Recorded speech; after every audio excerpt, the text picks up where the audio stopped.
evening, everyone. It is a pleasure to have you all today. Join us today. We have a power-packed discussion prepared for y'all, as well as some merch to give out to the most engaged participants in day one of this Making Gains event. Now, I'll begin with some introductions because more than likely you have not seen my face or you don't know what FBLA is or even stands for. So my name is Shay Mendez. I will be the moderator for day one of the Making Gains discussion.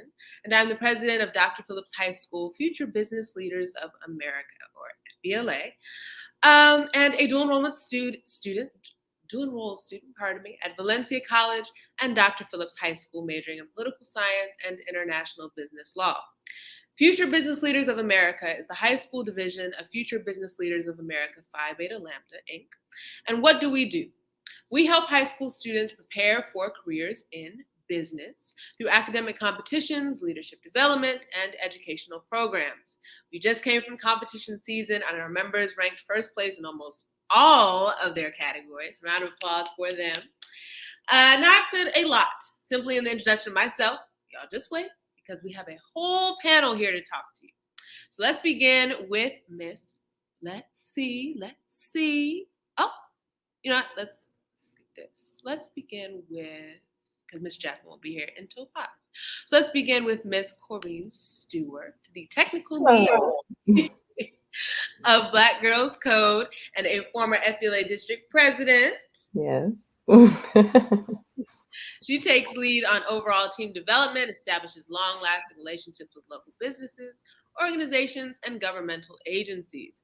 She organizes the online virtual training with the curriculum lead, which we know is especially important in this new normal.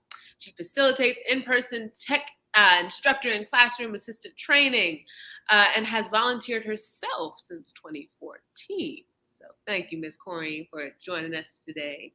Thank you. My pleasure. Awesome. And let's see, I am just scrolling through here. We have next, Miss Rose. Let me see Miss Rose. We'll add her to the stream. How are you doing today? I'm doing well. How are you? Very good. Now that you're here with us. She is Miss Rose is the executive director of Black Orlando Tech, a nonprofit organization committed to accelerating minority economic development or advancement, through support of local minorities who pursue careers or entrepreneurship in technology. She is a solutions developer, tech entrepreneur, and here with us today. She has over 15 years progressive expertise in data analytics, business intelligence and optimization, process improvement and streamlining, and performance and project management in both government and commercial environments. She is a certified professional in business intelligence and started her own engineering and tech solutions company. So round of applause for Miss Rose. Thank you for being here with us. Thank you. Excited to be here. Yes. What did I tell y'all? I said day one is starting off with some powerful women in the state we love most. We haven't even gotten to the questions yet. Next up, we have Miss Jasmine Burnett Clark. She is a civic engagement professional who has dedicated her personal and professional career to social and electoral justice across the state of Florida. In your goodie bag, if you or when y'all are engaged in this chat, you will receive some hand sanitizer and some pins from let's see, pardon me, from Equal Ground. So I'm telling y'all, you have to that chat.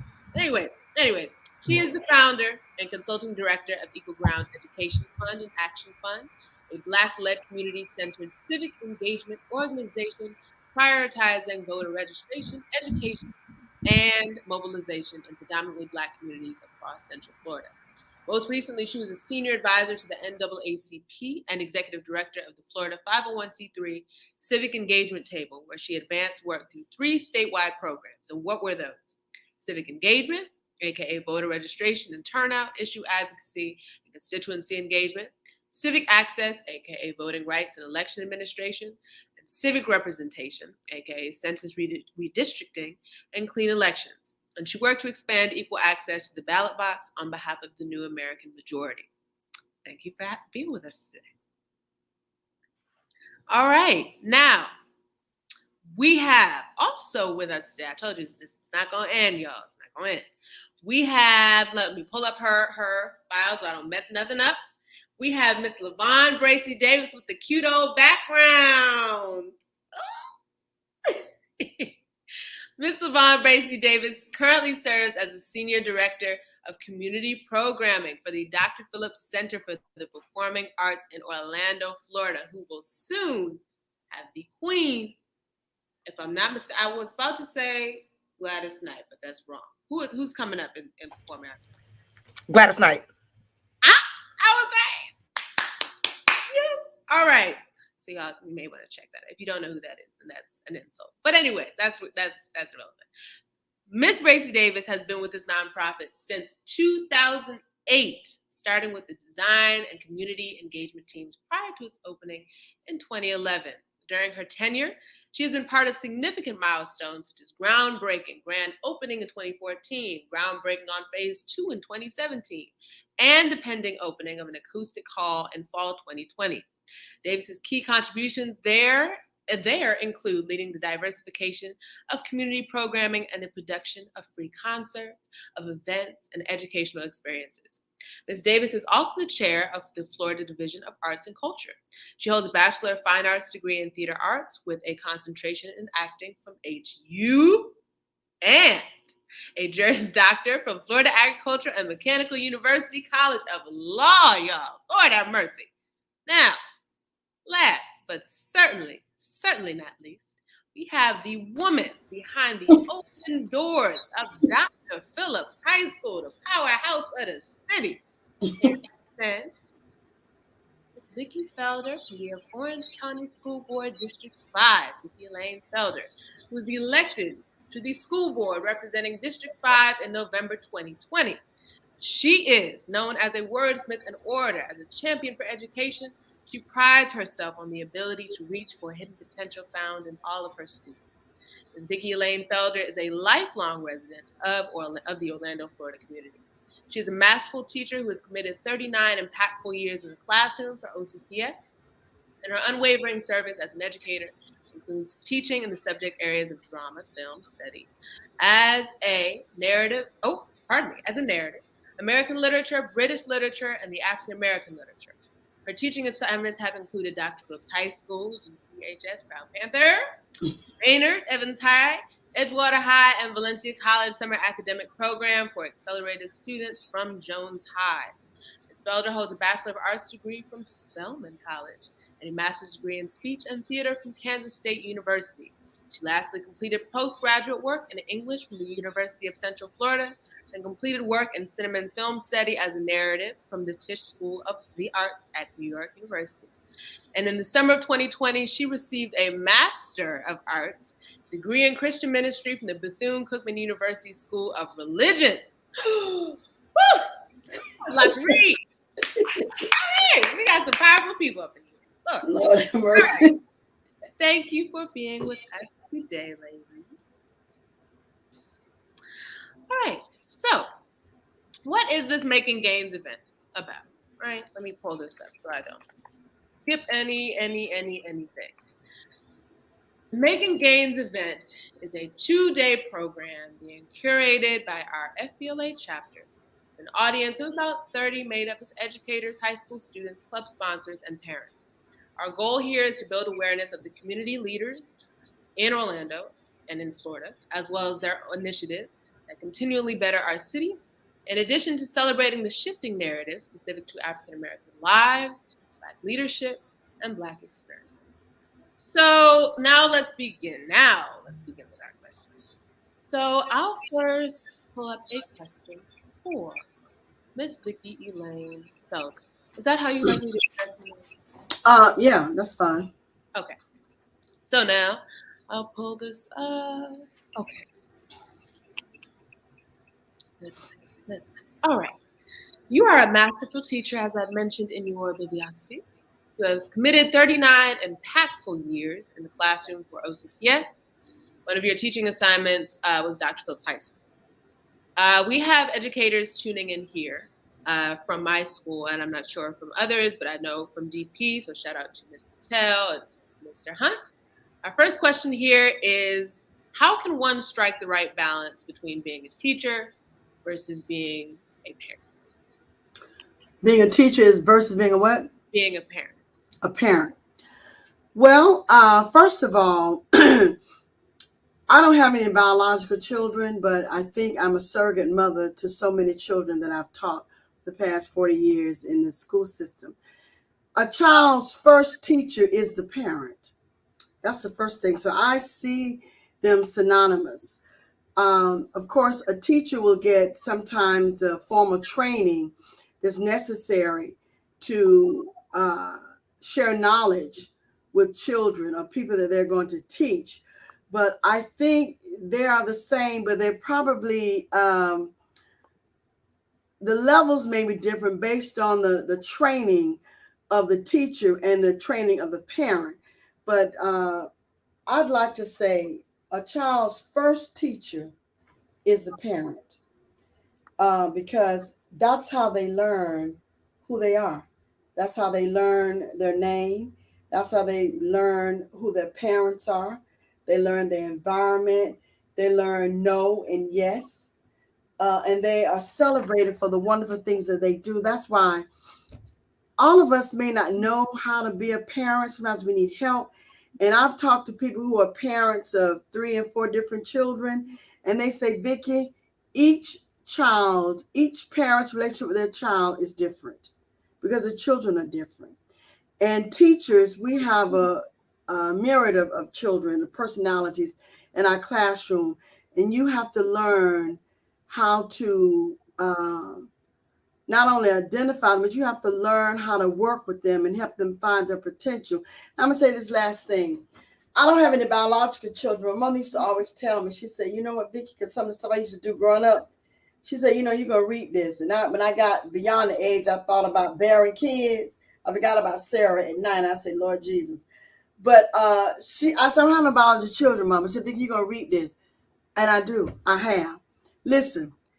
Out of the years I've taught at least one of my classes, at least one class every year, every child in that class had my personality. Now, I'm telling you that, listen, baby.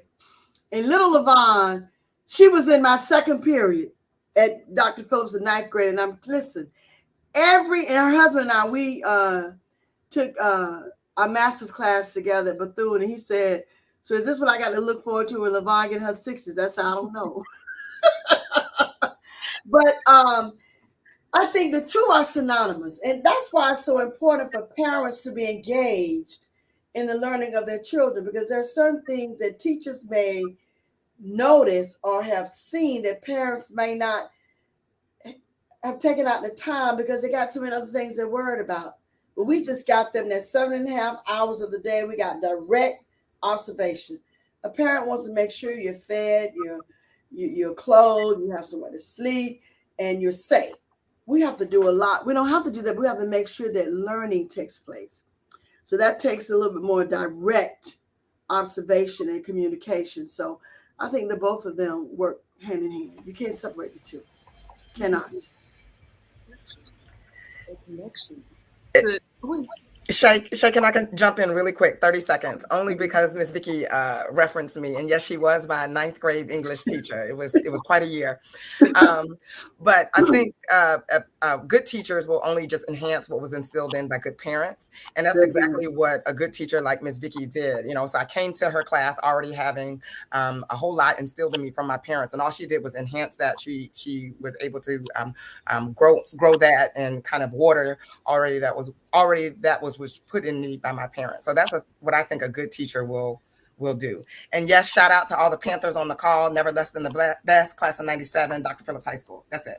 I'm glad she said that, Shay, because, you know, sometimes parents and sometimes teachers, unbeknownst to them, they make the mistake of believing that they need to be the parent.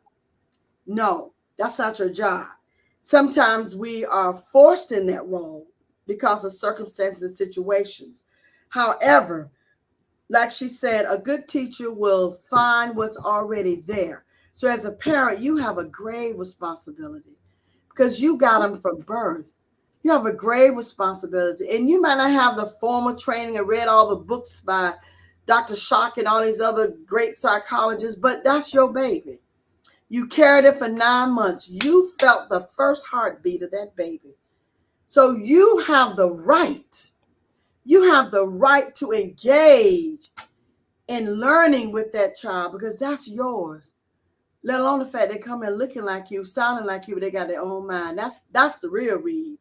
Look like them, sound like them, but they got their own mind. Got their own mind. I'm through. I'm done. I'm done. The connection, but that's crazy. You're a freshman teacher. My goodness. So you have the teacher, you have the parent. Both got their responsibilities, both just as important. All right. Well, guess who just joined the chat? We have Miss Jacqueline Maxwell Hudson. Hi. Okay, well, you might have to give your little introduction. So, she is the senior community success manager at Black Girl Ventures. What's Black Girl Ventures? It is a 501c3 here in Florida dedicated to finding creative solutions to dissolve the race and gender gap in access to capital. In this role, she sourced and onboarded new partners for the Black Girls Ventures Foundation to support the Black and Brown women identifying founders working to obtain capital. She used feedback and data to draft an outreach plan to provide necessary resources for BGV Connect. Finally, she provided, now this is not all, y'all, it's just we all got an hour. She provided project management and a detailed level partner success management to pitch competition founders. Now let's give it up. Welcome, welcome. Welcome, welcome, welcome. All right. So now we have I have eight questions for Miss Corrine. Again, y'all, she's the tech lead for Black Girls Code. What is Black Girls Code? It is a non-for-profit organization that focuses on providing technology education for African American girls. Catalyst Miami's mission is to identify and collectively solve issues adversely affecting low-wealth communities throughout Miami-Dade County. So now, Ms. Corrine, you are a tech lead at Black Girls Code, and you are a volunteer at Catalyst Miami, correct? I'm on their board, and yeah, so I still do a lot of work with them. Okay. My question for you is, how does volunteering build character? So I always tell anyone who's willing to listen that if you're not volunteering somewhere, and as some of the teachers can attest, teachers work a lot of outside hours as in the classroom or at school doing many other things. So when I say volunteer, it doesn't always have to be an official position of volunteering. But volunteering definitely builds character. It allows you to be in spaces that you wouldn't otherwise be in. You are meeting different people from all walks of life. Some may have disabilities, some may have a different environment that they live in. Some are raised differently, their challenges are different. You learn a multitude of skills and characteristics and how to deal with people, conflict resolution when you're volunteering. It really is endless, and I would suggest that anyone at any age do some volunteering. Thank you for that.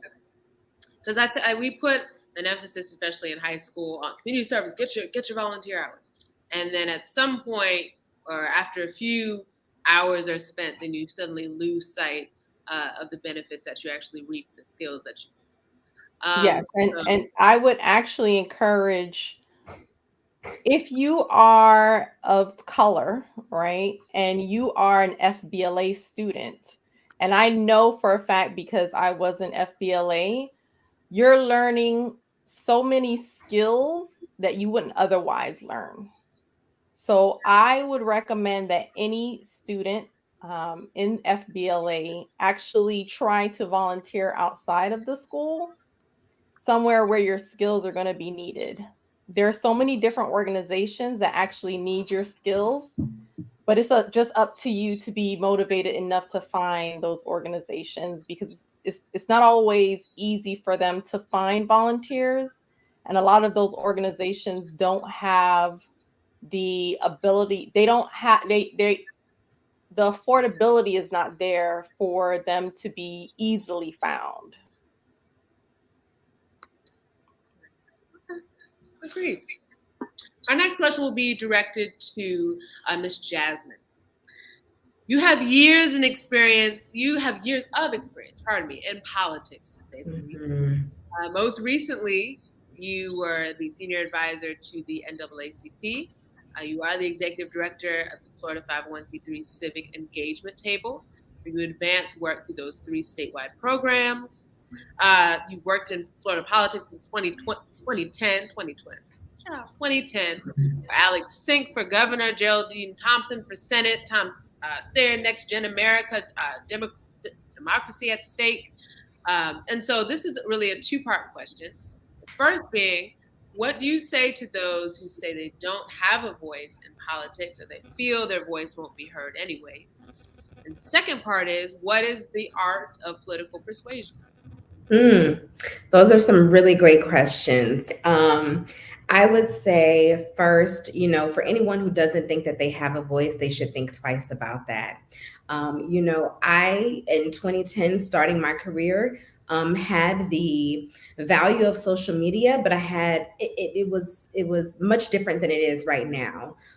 You were able to create endless possibilities with using an online platform to become both an issue expert, an educator, a leader, and share your sort of life experiences and the experiences of those around you. People also only think of politics as elected or being an elected official and running for office, but that's not simply the case. When you decide to register to vote, that is the entry into the civic engagement process. But in order for that civic engagement process to work, folks have to be elected, who then have a responsibility to take the lead on what's happening in your environment, what's happening in your schools, your healthcare, your education, criminal justice. But in order for those things to work in your favor, you have to be able to elect or re-elect them. And you can't do that unless you vote. And you can't do that unless you register to vote. So I would say being registered and using your ability to be able to vote is one of the ways that you can use your vote, your voice in that vote as a tool. Many of you may not be voting age yet, but you can pre-register at the age of 16 so that when you turn 18, you are far ahead than others and very well prepared. I would also say that students are probably some of the best messengers you can find when it comes to social justice issues in our community. You all are the ones that policy is being created for, that you will have to be the first partakers of in many cases. You will have to live with a lot of the bills that will be placed in the Constitution forever. And there are people right now making decisions about those things for you as you become of age. And so your input is going to be highly impactful. And then I would also say the art of persuasion in politics is quite interesting. I always tell people to find an issue that they care the most about. Don't try to find so many issues that you want to be the champion of. Find the one issue that you truly value. Become the expert in it. Learn about it.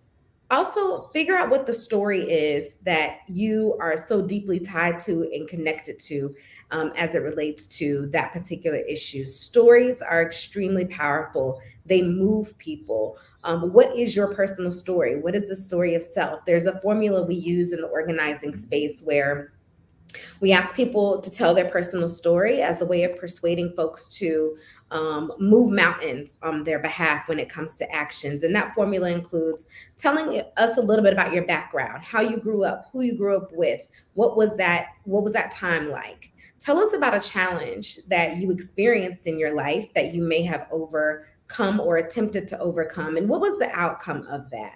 How did you feel once you experienced that and then maybe overcame that sort of issue? Was it victory? Was it triumph? Is it still a challenge? And then what does it mean to bring people along with you on this journey if there's assistance that you may need, or if you want to tell other people about that story? But using sort of this antidote, I think, can certainly persuade folks to be in favor of or against an issue that you care about, or want to bring people along with you on that journey. That's good. I love that. You know, the thing is, a lot of teens, but just people my age, young adults, At this point, we're contemplating what our future will look like. We don't know what our future will look like. We're considering our passions, thinking about what do I really like and how can that tie into a career. And I know for certain that even the programs that we apply to at this point, the common prompt or one of the prompts that we tend to see is like, what is the social or political issue that you hold most dear or that you see in your community and that you want to change? And so in that way, I think maybe people my age, just young adults, can maybe take a look inside and find out the issues that bother them the most, and thus find a way to change it. And then when it comes to pre-registration, awesome, because I've seen those flyers all around our school recently on like teachers' doors and inside their classrooms, and the teachers are blasting that type of information. So I feel like that's definitely a step forward. Yes. I'm sorry. I just wanted to say something about what Jasmine said. She said, I know we all listen, but she said a mouthful. I mean, it just needed to be listen. One of the things that struck me when she talked about, because there are so many people, not just young people, they're adults. They have a passion about something that's going on that they want to see a change, and they want to run for office. They'll know what to do. But when she said, we need to have her talk to a lot of groups. She said, find your story. And when you find your story, get as much research about your issue, about your story, and then find out how it fits in, and then how you can persuade other people to support your story, of you're against something, to be against it. But that's how you run for office. And the fact that she said your very first civic engagement is registering to vote. That's your voice. But I like the fact when she talked about finding your story, because people say, I want to run for office, but I don't know what I'm interested in. Yes, you do. You got to take time out. You got to think about what it is that moves you. What are you concerned about? And then research it. Find out all that you can about what it is that moves you. And then you go with that, and then you begin to try to garner people to support you with that. Or if it's something you don't like, to support the fact that, along with you, that you don't like. But that little nugget right there was rich when you said, find your story. That was rich. Is this going to be played again? Will people be able to come back to this? Because I believe that the women on this panel are going to say some nuggets that we need to have. Seriously. And not just young people. I know that young people may be watching, but there are some adults in the Divine Nine that need to hear some of these things that we're saying, and some parents, because and I'm not going to try to take anybody thunder from them, but let me just say this. We're about to enter in a political climate that's going to bring us back to the things that our grandparents talked about. Let me tell you something. And if we are not careful of having access to the educational opportunities that are here before us, we're going to wake up in Never Never Land. You understand what I'm saying? And I'm hoping that this can be played back, or at least people can be able to get some of this information and come back and meditate on it and let it marinate for a minute, then come back. I just wanted to say that, but she said so much, but those little nuggets. And Corinne down there in Miami, I hope we can get somebody down in Central Florida to kind of help these young people. But I just wanted to say that did something for me. It did. I thank you. Thank you for that. The story is what makes you extraordinary. And yes, this will be able to be played back. It's on YouTube, so people are watching from YouTube. And once we're finished with the session, the link will save the video, and people can just come back to it. I also post it on Instagram. I also post a link on the Instagram so people can just click it and view. Yes. All right. Now we have Miss Hudson. Got a question for you. BGV stands for Black Girl Ventures. Their mission, once again, to provide Black and Brown women identifying founders with access to community, capital, capacity building in order to meet business milestones that lead to economic advancement through entrepreneurship. So, as community success manager of BGV's partnerships, what are your day-to-day responsibilities? First part, and I can state this if you need to. What are your day-to-day responsibilities, and how important is it to help Black and Brown women entrepreneurs access capital? Okay, so it's sort of a loaded question, and I say that because the first thing is I had to update my LinkedIn page. I'm also the fellowship manager for the organization, and what that means is that I am running the programming for, I'm planning the programming for the 2022 upcoming cohort, which is taking place in Chicago, Detroit, Houston, LA, Miami, and New York. And we'll be kicking off at the end of March. Got applications open now. And day to day, in addition to doing the things that you read off earlier, thank you, by the way, I am also focused on deeply understanding what is happening in each of those ecosystems. Every ecosystem, whether we're talking about primary cities or secondary cities on down, is different. The needs of the women there are different. The way they view things and see things and feel things is different. The common thread is that they are lacking the access to the capital. We are over-mentored and underfunded universally. So I spend a lot of time trying to figure out how to knock down those barriers and help women get the resources that they need so that they make the money they want to make and do the things that they want to do. It is important, the work that I do and the work that all of my team members do at this organization, because we know where we've been. We know where we want to go. And in order to get to those places, we've got to have money to do it ultimately. And we are systemically closed out of being able to do that. So organizations like BGV are important because we are there to help people who may feel like, well, I don't know where to go, or once I get there, I don't know what to do, or what do I say? We are there to help you do that so that you don't ever have to feel like the imposter syndrome is creeping up on you and, maybe I don't belong. No, you belong. You belong. And when you go there, make sure you stand in what you know and who you are, and you recognize that there is space for you. So that's why what we do is important, and we are excited to see continued growth through 2022 and beyond. I love that. I love that. And sometimes to know you belong, sometimes you need to see people just like you. And so with that said, my question for Ms. Rose will actually start with a quote from an article I found that you were featured in. You were saying you reflected on your educational experience. You attended college at the University of Central Florida, and you initially came in as a finance major. And then you were a lead scholar at UCF. You got the opportunity to work in the admin office at the College of Engineering and Computer Science. You went to a seminar and you got the opportunity to hear Dr. Pamela McCauley speak about her life and her career in industrial engineering. And you said, which I love this so much, you said, I see this amazing, beautiful, stylish Black woman speaking, and it really opened my eyes to a whole new world that I didn't even realize was possible. Yeah. And so my question for you is, to what extent does representation matter? Mm-hmm. And should one mimic their role models' pathways to make similar gains, or should they use their success only as a reference guide to just only pave their own way?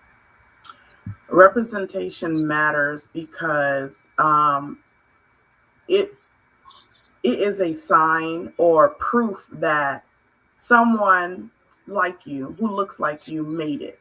They got to where your goal is. If that is your goal in terms of your career, in terms of you becoming a business owner, whatever it is that your goal is, that is your proof that someone like me made it. When I saw Dr. McCulley speaking, she was the first Black person, period, not even just Black female, Black person that I saw as an engineer. I had never seen any engineer that was not white, not a white male. And to see that, again, that awe, that was one thing to see her, but also to see that she was like hip, because the other part was, you know, tech and engineering was nerdy. And I don't like to go with the flow, if you will. I like to go against the grain. And I wondered if I would be taken seriously if I went into tech or went into engineering.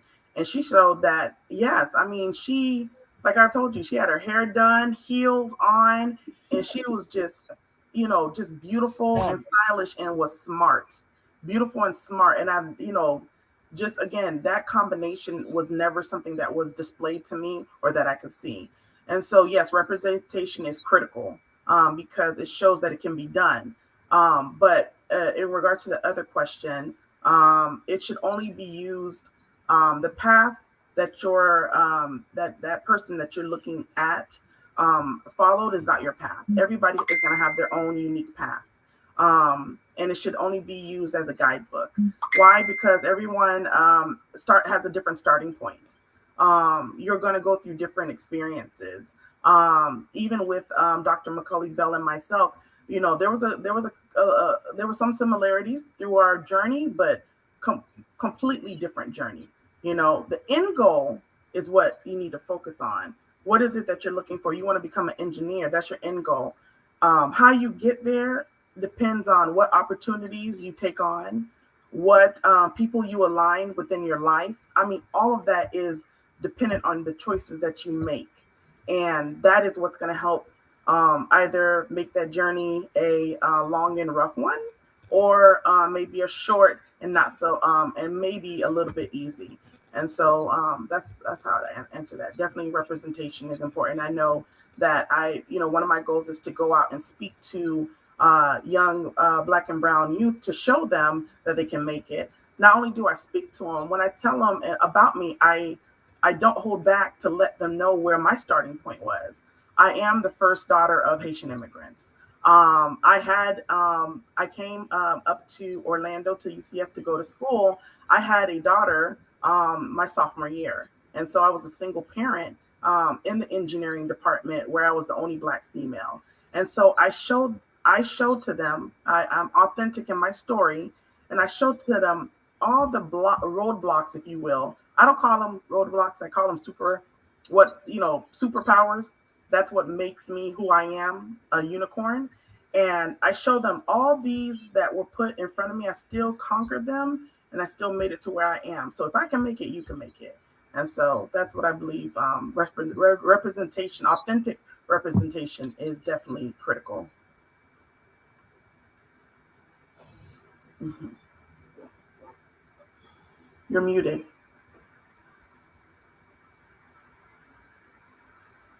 Miss Vicky, that's another quote for you. Authentic representation. Yes. On the side. All right. Did you want to say something? No, just letting you know. Okay. All right.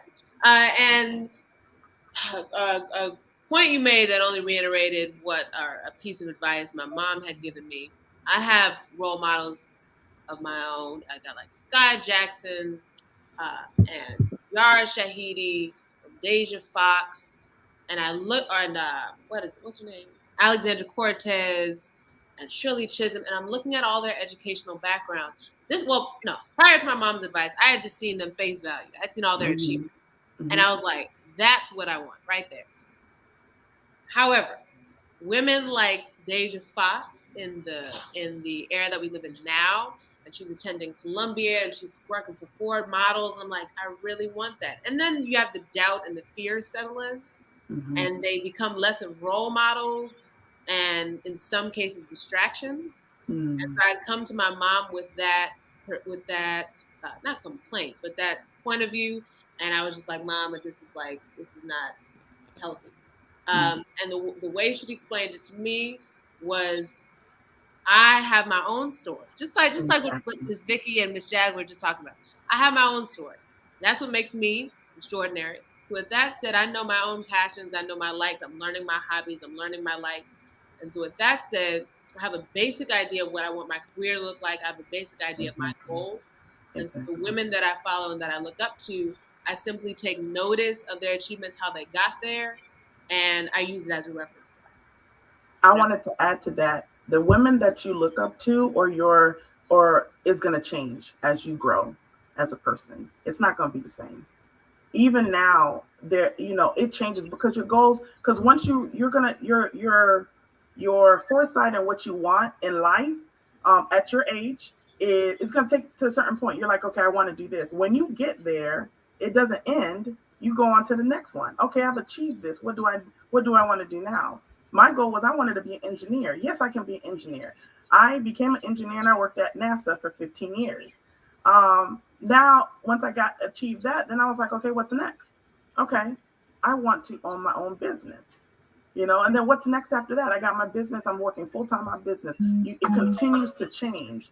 And as your vision continues to change, those who you are looking at, as a representation, as a mentor, is going to change also, because now you have to, okay, now I need to look at women who are business owners. Now I need to look at women who are building empires. Now, you get what I'm saying? Now I need to, and it's always going to change. So you're on the right path.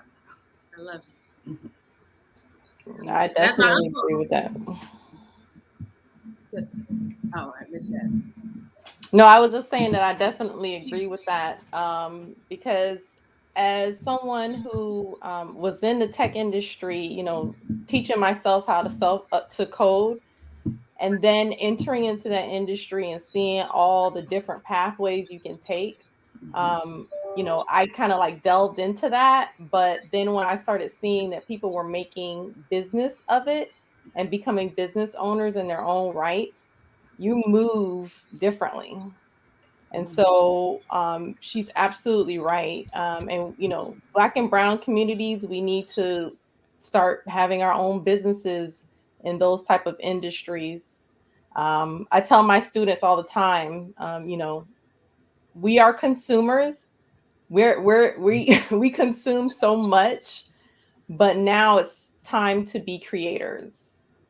Not just consuming, but also being creators. And I just wanted to add a tidbit of, so some news came out that the Black community is now, it's a record, the record spending power for 2021 was $1.6 trillion. It's hit a record, but our net worth has declined. So, we're trending in the wrong way. And that needs to change. I'd also, on just to piggyback off of that, not only are we mega consumers, we are also tastemakers. Mm-hmm. People look at what we're doing and it's immediately like, oh, that's the new hot thing. Let me hop on that. And if we're not careful, they take the credit for what we originated. And so I say that to say, if you are working on something, you make sure you trademark yourself, get all your legal paperwork together and keep it intact, because somebody is just waiting to take your idea and make it theirs and run with it. And I just wanted to say, just to piggyback on both of those statements, what does this show? Because I'm always the person I look at the positivity and what is negative. It shows you that we have the possibilities, that we have what it takes. $1.6 trillion. Yet when you see, and in my background, my certification is data analytics, I'm big into data analytics. And I think sometimes some of the data and the statistics that are put out, you have to be kind of wary about them, because when you look at those numbers, it makes it seem like we don't have that capacity to make this. And we do. We just need the guidance. We need the education. We need the coaching from within our communities to guide us to, okay, what are the better ways to spend your money, or have your money make money? What are the better ways, and not so much say, hey, don't buy anything, but hey, here's some other opportunities that you may not know of, how to invest, not just 401k, because investments is not just 401k in the company that you work for. How do you invest? How do looking into stocks, looking into real estate investment, like there's other opportunities, but folks don't know what they don't know. And so we can't expect them to take on these things if someone's not there teaching them. I totally agree with you. And I do want to put a call to action for the students of FBLA. So when I was in FBLA, a lot of emphasis was put on, of course, everything to do with business. But now we are now into this technological age, and things have accelerated so fast in that industry that it's very important for the students to get some tech skills. You don't need to know, exactly how to code, very complex projects.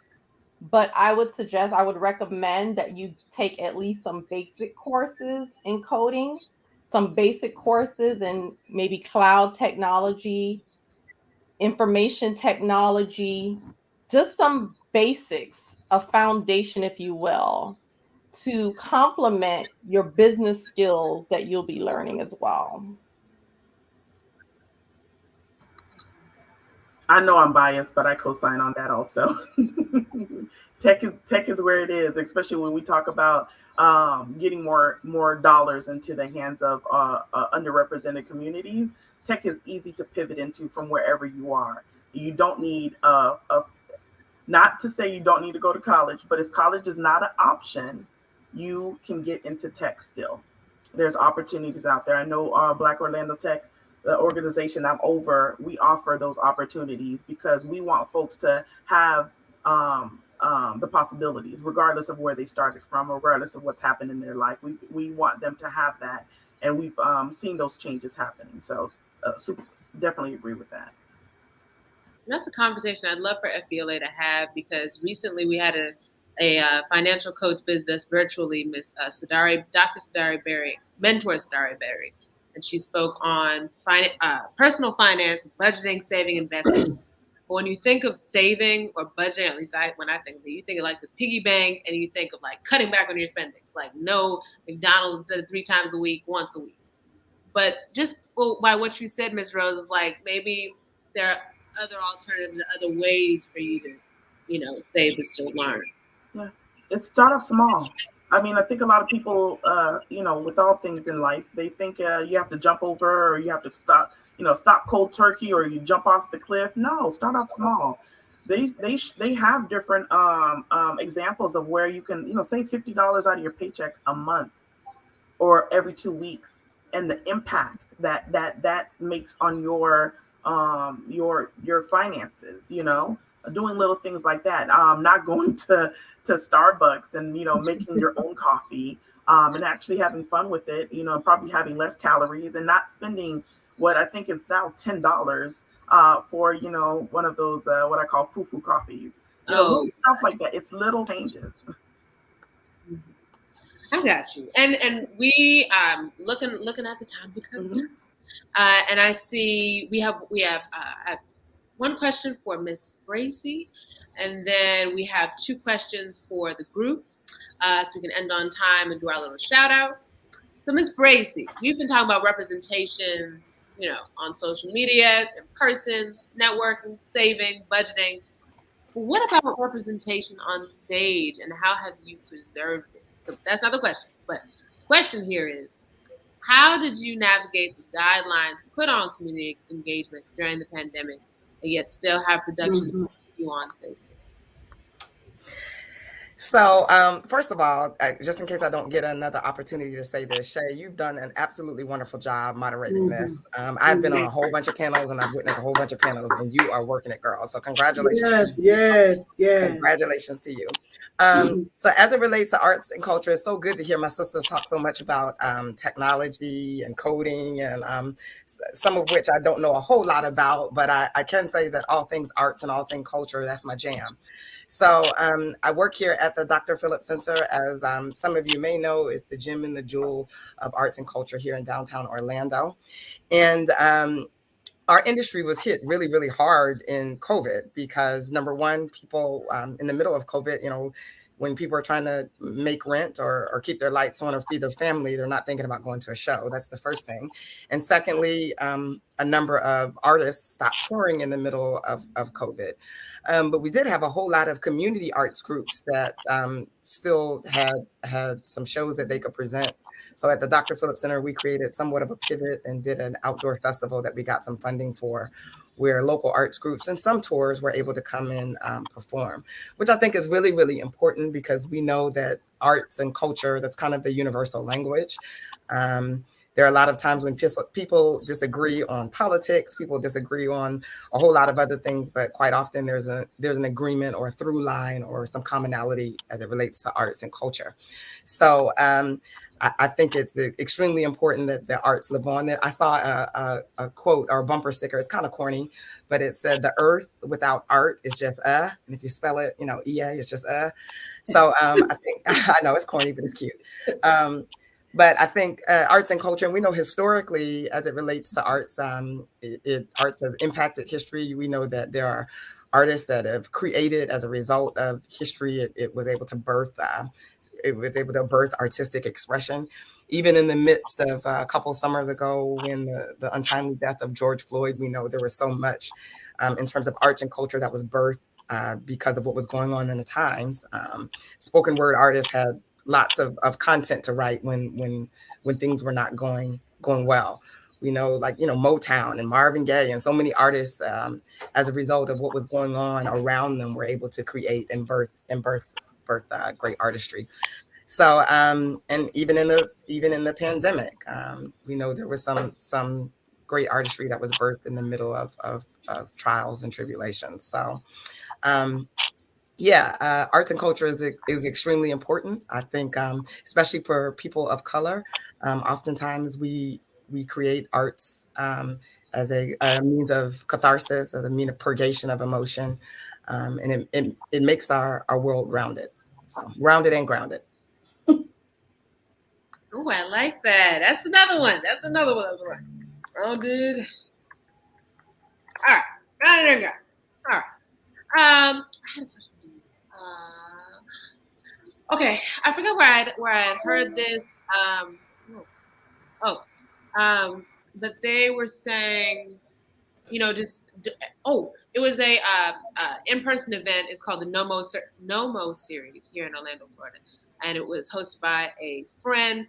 And the host, his name is Jamal. He was, just dropping some facts just based on how entertainment just keeps us all grounded and is somewhat of a necessity. He listed facts simply about the Great Depression and how at the same time the Great Depression was happening, you had the Harlem Renaissance.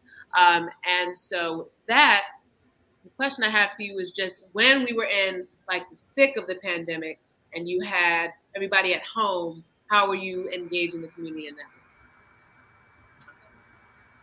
that? I think you cut out at the beginning, Shay. Who's that question for me? Yes. Oh, that's good. So all across the United States of America, in the middle of the pandemic, everything happened virtually, right? So Alvin Ailey put their entire season online. There were so many. The Met put some things online. There were so many big name arts groups. The Royal Philharmonic did concerts online. I attended so many online concerts and so many virtual events. I kind of got overwhelmed, quite honestly. But that was the way to go. And we did the same thing here locally. There was so many events that happened online because people, number one, artists, you're not an artist unless you're creating art, right? So you had all these artists at home that needed to create. It was our fuel. It was our thing that we needed to get out, or unless we didn't feel we didn't feel impactful. So we found that artists needed to create, and because we still had here at the Dr. Phillips Center, and I'm talking about Dr. Phillips Center because that's what I know, but we were able to create a platform because our website and our Facebook page always got a lot of traction. We were able to create a platform for some folks that were still at home to still create right there in their living room. And then once we opened up the front yard, I don't know if anybody on the call has been able to go to the Front Yard Festival, but we got COVID funding from the city, the county, and the federal government to do a concert venue that sat 4,000 people that was COVID safe. And you would sit in kind of boxes where you were 6 feet from the next box. And we created a stage where you can come and safely, we had Advent Health that kind of signed off on it, and Advent Health didn't sign off on pretty much any outdoor gathering because they didn't deem it to be safe, but they signed off on this outdoor front yard festival. And people were able to come and get out of their house and kind of take a deep breath and feel safe about it. So there was a lot of pivots that happened like that around the country and around the world because people realized that arts was important. And I would even be inclined to say that it helped save some folks in their sanity because going to see a show does that. Going to see live art, it does that. And it kept some people employed. It kept some artists busy and working, which I think was extremely important. Very much so. And now we're going to get into the group questions. I kind of had 2-on-2 or 1-on-1. So the first one will be directed to both Ms. Felder and Ms. Jasmine. Let's start with okay. What's most rewarding to see of the students who've made themselves community leaders? So, for instance, not even for instance, let's provide a little context. Ms. Jasmine, we know her to be the founder of Equal Ground Education Fund and Action Fund. And with its focus of voter registration, education, and turnout, you, of course, have, you would be considered a community leader. And then we have Ms. Felder, with unwavering service as an educator, and her teaching subjects ranging from film study as a narrative to American literature. So it's really teacher on student. You see how we did that? Connect a little bit? So whoever wants to answer first, what do you, first of all, let's have Miss Jasmine answer.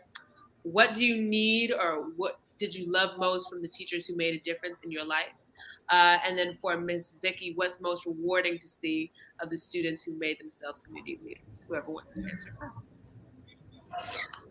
I can go ahead and go.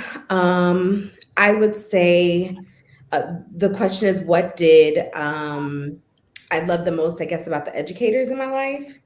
And I would have to say that, so I am a native Floridian, born and raised right here in Orlando, went to Pine Lock Elementary, Lake Eola High School, or Lake Eola Charter School, and then Boone High School. And so I would say in elementary, Dr. Choice was my principal, and Miss Richardson was my 4th and 5th grade elementary teacher. Miss Richardson, 2 Black women, very powerful. And Miss Richardson was probably one of the strictest teachers I'd ever met in my entire life. I arrived at the school in maybe 2nd or 3rd grade, and you'd see her walking in the hallway and you'd hide because she just was unpleasant to children. And sure enough, it was time to go back to school, 4th grade, and I end up with her. Probably one of the most terrifying experiences of my life, but I must say that it was the most rewarding. As a 35-year-old adult here today, I remember sitting in her classroom and learning so much about how she carried herself as a Black woman and as a leader, how she cared so much about us and our education, to the point where, we didn't sit in the cafeteria and eat lunch. We had to bring our lunch to our classroom, and we had to watch Wheel of Fortune with her, and we talked about life, and we talked about current events and what was happening in the world. At 4th grade, we're talking about foreign policy, and we probably have no idea what we're talking about, but I can definitely say it's an experience I probably would have never gotten anywhere else if it wasn't for this particular Black woman who said, we're going to have a different learning experience. It's going to go beyond the classroom. It's going to go beyond the neighborhood that you're in. And my hope is that I'm imparting something in you that you'll carry forever. And I can say that she certainly imparted in me some things that I will never forget. And so I will say that those relationships you're building with your educational leaders now are going to be very important as you continue to grow in your leadership. One of my main mentors is a professor at my college, Bethune-Cookman University, where I went, who I still call on for advice to this day. So your educators, they don't leave you. They are a part of the life's journey that you have. And I thank God for those experiences. So that's what I'll share. Okay, thank you so much, Jasmine, because I think some of my students probably saw me like that too, to a certain extent. But what's exciting to me about being a teacher is that children are like sponges, and you just can't wait to put stuff in it, and then when you wring it out to see what comes out of it. One of the most rewarding things for me, and it's ongoing. It's not a week that doesn't pass that I don't get an email or a call from a student. I may have forgotten their name, but they will remind me of the incident and the time they were in my class and the influence that I had on them. And sometimes when you're teaching, because you're so bogged down sometimes in trying to do what you do not for show, and sometimes that little quiet student who looking at you thinking that you have lost your mind because you're coming in there just so bold and just, and they're like, oh my God. And then those are the ones that remember.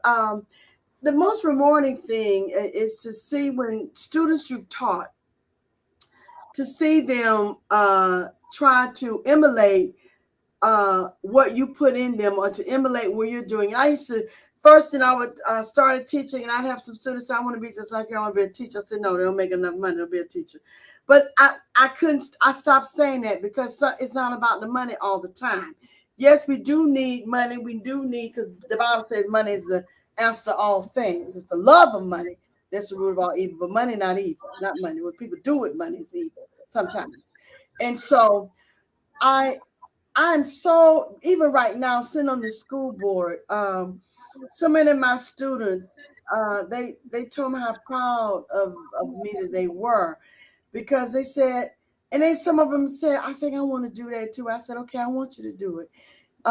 Let me help you, prepare you for that kind of a thing. And it's so rewarding when you have students who are successful.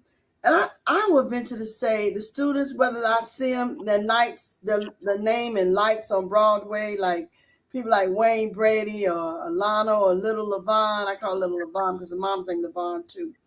But there are people that they're doing everyday work, but they feel a sense of accomplishment because they have learned, they've had an educational experience.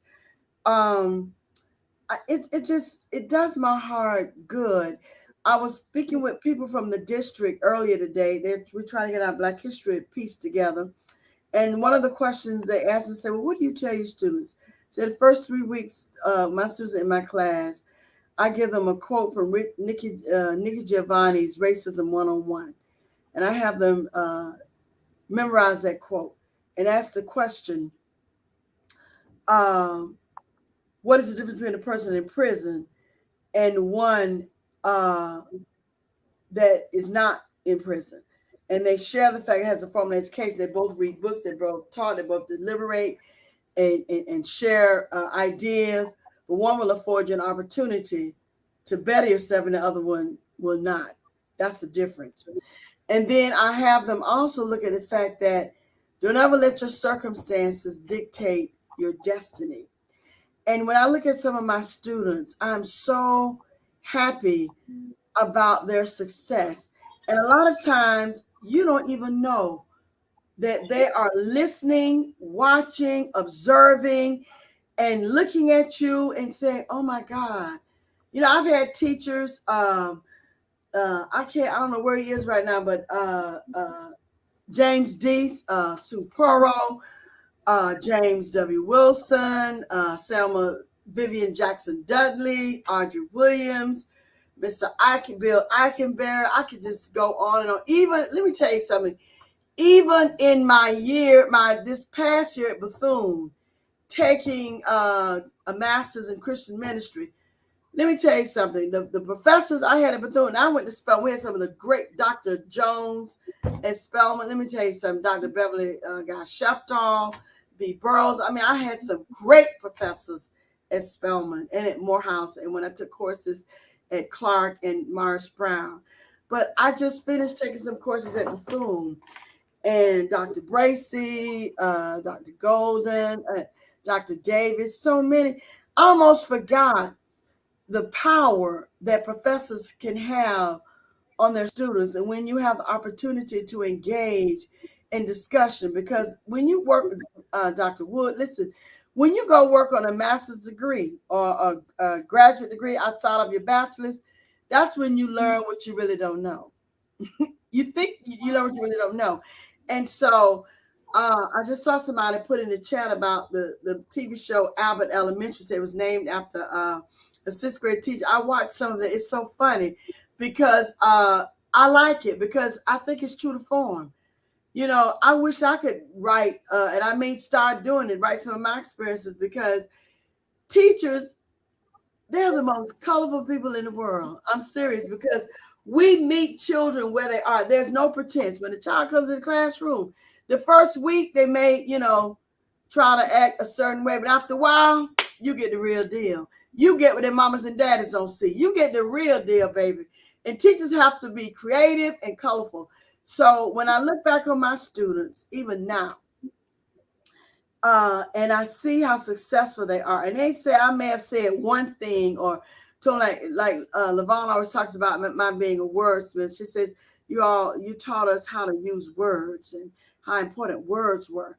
And I would just I call myself take them to reading sessions. I was mad, so I just flower off all these vocabulary words on them, and they looking at me. But what they were doing, they were taking it in and remembering how to use them so they could use them again. And that's really a teaching episode that taking place. And I wasn't even aware of it, not really, until later on in my teaching career that I would use words, and I did it on purpose because I wanted them to hear the word and learn to use it in sentences so they can understand it. But I'm so very thankful. Teaching, again, I'm going to end on this. It's a gift. Whether people accept that or not, it's a gift. No one can teach you how to teach. It has been innate. What you can do is learn some techniques on how to improve the gift that you have. But nobody can teach you how to teach, baby. It has to come from within. And I love it. I miss it. I miss it. I tell some of my schools in my district, I say, if you want me to come in and do a lecture, just call me. I'll come. I miss it. I miss also the power that you have as a teacher. That's selfish, but I do. I miss the power. But I'm so proud of the children that whose lives that God has afforded me the opportunity to just touch, because it was already in them. He just used me to help navigate to bring it out, but it was already in them. It was already there. So I hope I answered your question in terms of what teaching means to me and students, and the fact that whenever, imitation is the most sincerest form of flattery. And when a person wants to be like you, that speaks volumes. That speaks volumes. That's my 2 bit for today. Yeah. Beautiful. Beautiful. Beautiful, beautiful. And I was going to go ask Miss Corrine and Miss Hudson a question, but I know we're like 8 minutes over time. So is that okay, or do you want to close? No, that's fine. Okay. So I'm like, listen, 5, 6 p.m. in the same chair. Ugh. No, it's fine. Okay, good. All right, we want to start with a little context. Miss Corrine, work at an agency that supports small businesses and start. Oh no, pardon me. No, you both. Shoot. So, work at a company companies that support small businesses and startup and growth, specifically specializing in minority businesses. Mm-hmm. And as I was preparing for our session today, I read an article titled "Women-Owned Businesses Are Driving Pandemic Growth, but Many Miss Out on PPP Loans." So my question for you both is, how can women play such a huge role in the American economy's success yet still be pushed into a wall? We ain't got time to go through all of that today. But the biggest thing is that women have always made a way out of no way, right? It's just synonymous with being a woman, just making things happen. And as a matter of fact, the fastest group of women starting businesses, especially during the pandemic, are Black women. So if you had dived, I don't know if you dived really deep into the statistics, but it's actually Black women leading the charge. And we don't have the same resources because, when you look around at businesses that have longevity, these businesses are the culmination of, I have a business idea, and maybe I have my father's friend or my father or my mother or my mother's friend or grandmother or grandfather friend or parents that could help. But usually in the Black and brown communities, that's just not the case.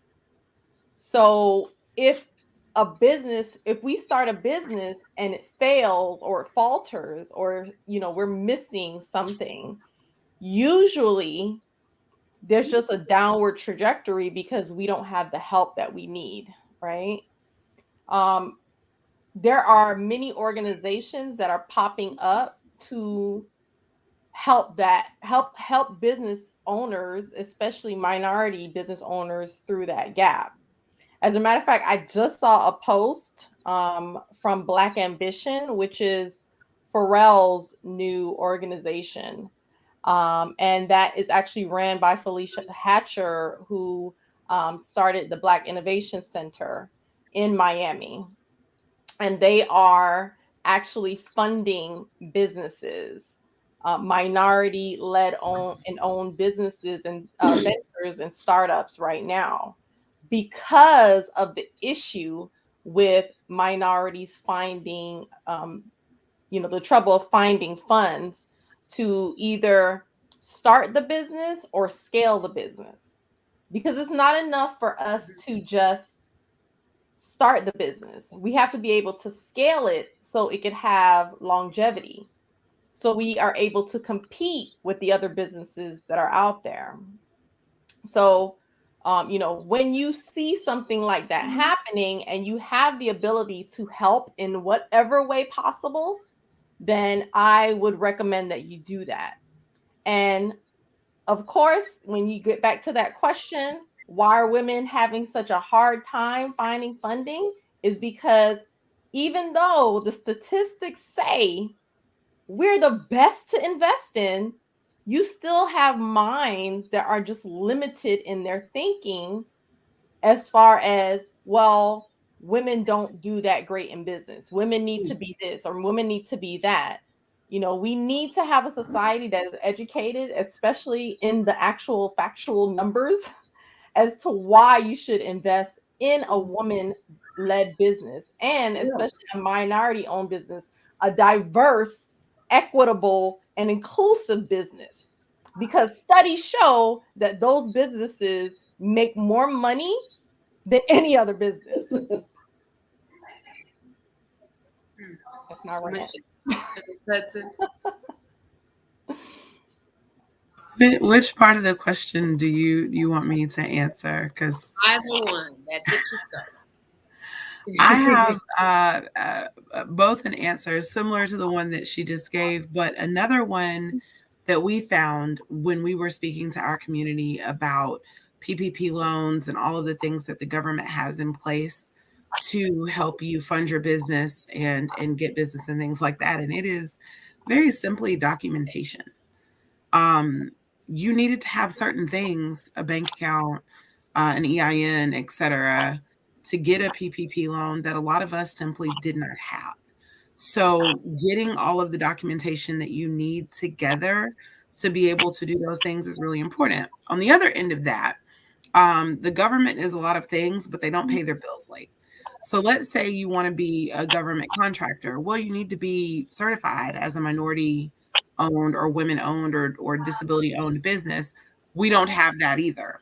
So you have to be able to demonstrate a lot of things with paperwork that we often don't have.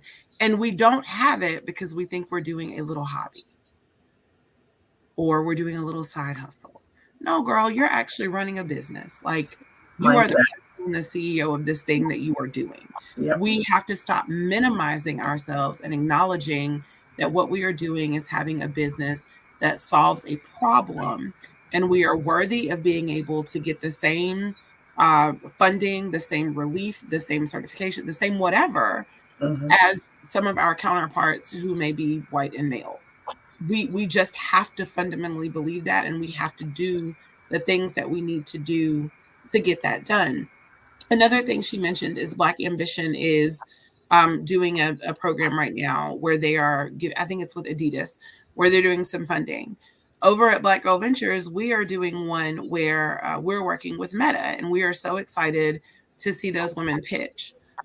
When we were in the application process, we got so many emails that said, I filled out the whole application and then I got to this question and I don't have X document. Can you make an exception to let me in? No. As much as we are here to do that low barrier access to capital, we have to fill out certain paperwork that has to be seen and given to the government and other entities, and we need you to have that too. So I just, in all that, I encourage people to, number one, not look at themselves as just doing something small. Always make sure you understand how big the thing you're doing actually is. And then the second portion of that is make sure you get your documentation in order. You cannot come to the federal government or an organization like BGV or Black Ambition and say, the only documentation I have is Jesus. Your documentation has to be real black and white paper that we can read and see. And if you have questions about how to get those things, come to us and we will help you get it. Yes, and thank you so much for saying that. And I do want to say that so that's one of the reasons why I started my business, because some people didn't even know how to start a business, much Mm-hmm. less scale a business. They don't know what paperwork they need to fill out. They don't know what the requirements are. They don't know what the next step is. So it's very important that you get with someone, and it doesn't even have to be someone that you pay, because there's different organizations out there. The SBA has information on their website. There are other different organizations, professional organizations that will help you within your own community. You also have SCORE. I'm not sure if they have it outside of Florida. I think they do. Yeah, no, they do. They do, because I've seen it with other Mm-hmm. states. So SCORE, SCORE, that you can join them, and they have webinars and workshops for businesses who want to learn more about being a business and doing business. So it's all about preparing, right? Because as Jacqueline said with Black Girls Venture, you have to have your stuff in order. Yep. So you can't be scrambling around to get these things in order. You need to be already prepared, right? Because we have to prepare for the success to come. So that is really great that you mentioned that, Jacqueline. Thank you. I just wanted to add, Black Orlando. So everything that Corinne and Jacqueline have said is on point. I'm actually a member of Black Girl Ventures, so I know Jacqueline. But I wanted to add that Black Orlando Tech, we identified the exact issues that they both have identified, and we have a program where we specifically focus on building that business foundation, and that includes the mindset, which is something that Jacqueline mentioned.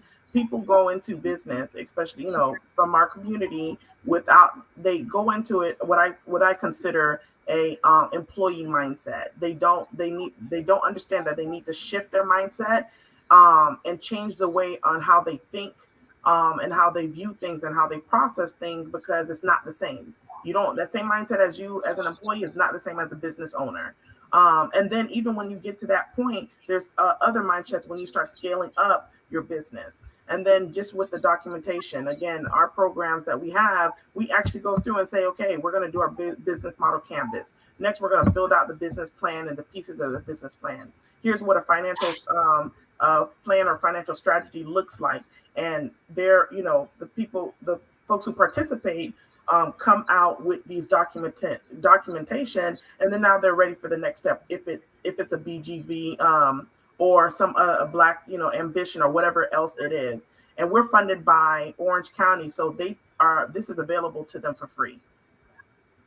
And so that's what we need when we talk about the business ecosystem. sometimes there's focus on like one area when we really need to focus on all areas within that ecosystem and build up those slices. And so having someone that can help the individuals create their documents, let them know that when you have a business, you don't mix your personal finance or your personal bank account and your business bank account together, because they're not going to take that information. Little things or critical things like that. We teach that to them and then send them down their path to the next entrepreneur support organization.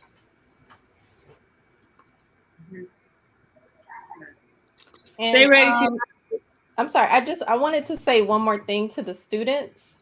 So I feel like I lacked a blueprint when I graduated, and it could be a number of reasons, but I feel like you need to have goals even as a student. Even if you're in the 10th grade, 11th grade, you're nowhere near graduation, you need to have goals. You need to have them written down, and then you need to also put underneath those goals how you intend on achieving them.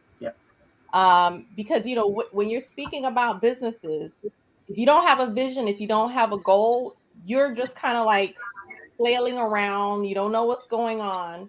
You don't have a focus ahead of you, and so you end up failing because of that. And I do think that, and I encourage my students too, to always have goals and to know how you're going to get to those goals. FBLA gives you a wonderful foundation to kind of jumpstart that, but it's up to you to actually implement those principles in your life. Yeah. So okay. Where do we begin? One, stay ready so you don't have to get ready. That's my main takeaway from back and forth. that's what I got from that little back and forth. And quick shout out to Mina, because she seemed to be our most engaged commenter. And she's only a freshman in Dr. Phillips High School, and hopefully she'll join Dr. Phillips High School FBLA, right, Mina? Of course you will. It's a given. All right, no need to even go further. But ladies, thank you so much for joining me this evening for the first session. I think y'all set the standard pretty high. So Mr. Mead and Commissioner Oliver are going to have to bring it tomorrow. Sorry. If you're watching this, y'all set the standard pretty high. But on behalf of the FBLA family, again, we just like to thank our panelists here today, the DP FBLA officers, our chapter director, Ms. Connor, who's made this possible, going back and forth with everybody, our sponsor, Trader Joe's, visiting guest, Keith Alexander, Washington Post reporter, Los Angeles director, Miss Elaine Moore, Mackenzie Galloway, and Mr. Theodore King. We will be back tomorrow, same place, same time. So please, everybody, share on Instagram at DPHS_FBLA. And lastly, if you would like to support either the Center for International Studies Magnet or the fabulous FBLA, hint, hint, hint, feel free by doing so by contacting myself at cmm0457@gmail.com. Again, this will be on YouTube, so you all can rewatch, or simply check us out, our chapter out on Instagram at DPHS_FBLA. All right. Thank you, ladies, again for joining me today.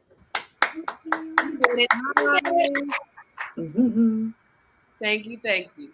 Nice meeting everyone. Nice meeting everyone also. Thank you for the opportunity. Awesome.